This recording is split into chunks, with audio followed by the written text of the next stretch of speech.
Hi, I'm Lucy Bloom and welcome to my channel. Today we're going to be chatting about basic pothos care tips. I hope you enjoy this video and remember to subscribe if you do. Let's get going.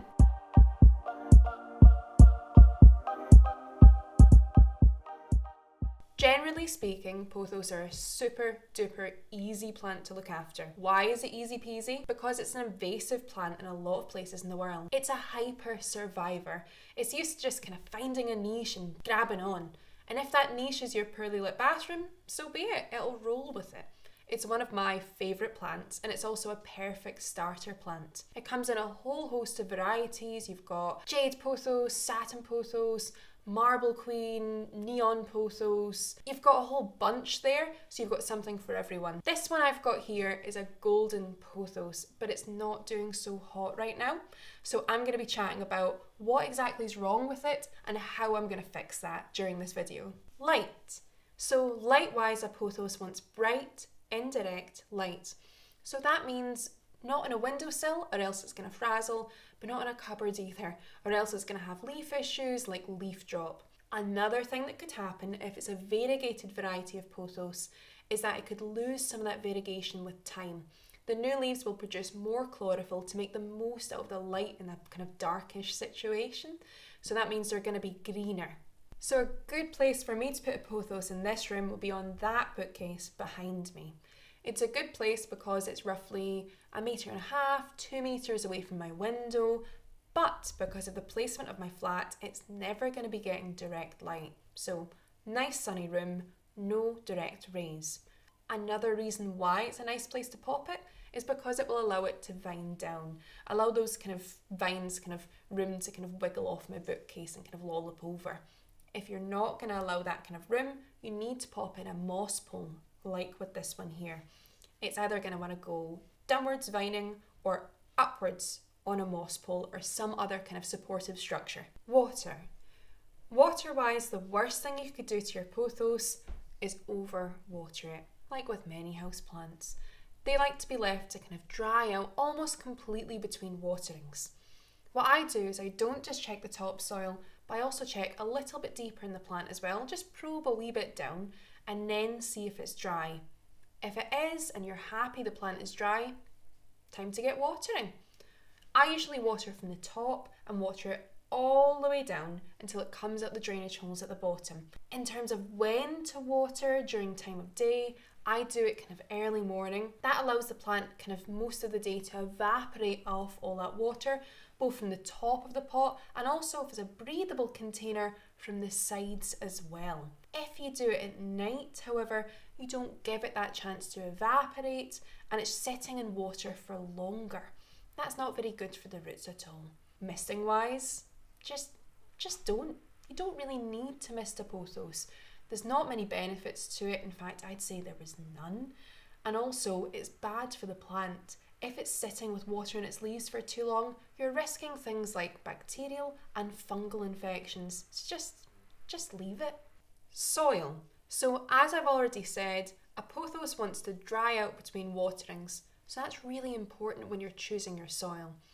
I'd say go for a good quality houseplant potting mix and then add something like perlite to the mix. That just kind of helps with drainage a wee bit. Also, with your pot, make sure your pot has enough drainage holes so that the water can come out the bottom happily. Fertiliser wise, well, you don't really need to fertilise a pothos if you don't fancy it. I don't really fertilise mine that much. When I do fertilise, it's during the spring and summer months, and it's maybe once a month, maybe every other month, and I use a liquid fertiliser at about half strength. If you fertilise your pothos in winter times, however, you're going to come into some problems. They don't like being fertilised in winter. It's not really growing. The fertiliser's not really going into much. It's just kind of kicking about the leaves, it's kicking about the soil, and it's not going to do your plant any good. So only fertilise in the spring and summer months. So pothos like to be kept in quite high humidity where possible. But as I've already said, they're quite forgiving plants. So if you have to keep it in somewhere lower humidity, they'll probably be all right with it. However, they like to be quite toasty. Toasty as in 15 to 29 degrees Celsius, That would be about 60 to 85 Fahrenheit. In terms of common problems, you've got a couple of them. Firstly, and the scourge of any plant that likes to dry out between waterings, you've got root rot. Ugh, it's gross stuff. What you're looking for, signs of root rot, would be yellowing leaves, leaf drop, or just the plant looking generally a wee bit on the sick side. If you've got any of those signs, take your plant out of its pot and look at the roots. And if you've got root rot, you need to deal with that right away.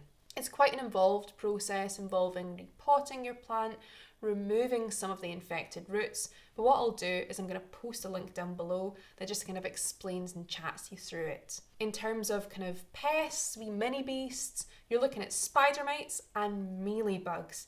Ugh, they're gross wee things, but you can kind of get rid of them quite easily as long as you catch it quite early. Just things like kind of soap and water generally do the trick. What I do is when I'm bringing any new plant into my house is I will thoroughly check the leaves, just so that I'm not risking the plants that I have with a gross wee creepy crawly. Talking of letting plants into your house, I recently got this golden pothos from an online plant retailer who shall remain nameless for obvious reasons. They've used staples with the plant, which generally speaking, that's okay to do as long as you're checking in with the plant. When you use staples, especially stapling to a moss pole of some kind, you can end up strangling the vines if it's too close to it.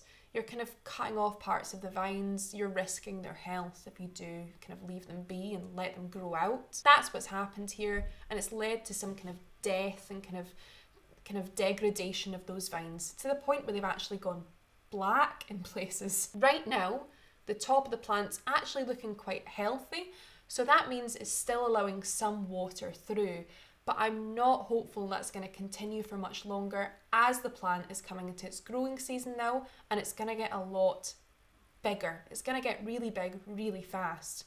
So what do I do in this situation? The best thing for me to do is to propagate the plant.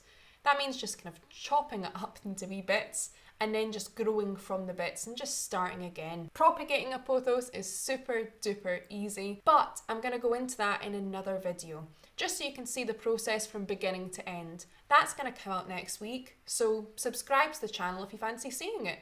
Tip: pothos are quite hard to kill, so if you do find your pothos is dying, there's usually a way to resurrect it. Whether that is repotting the plant, giving it more soil, fertilising the plant, chopping off the dead bits, propagating the plant, there's something that's going to fix your problem. A good tip is to pay attention to the leaves. If your pothos is green and glossy, congratulations, you've got a very healthy plant. If the plant's leaves are wilted or brown or a wee bit crusty, that kind of means that your plant hasn't been getting enough water. And if they're yellowing, generally, that means you've overwatered your plant. So pay attention to the leaves. There you have it. All the basic tips you need to look after your pothos.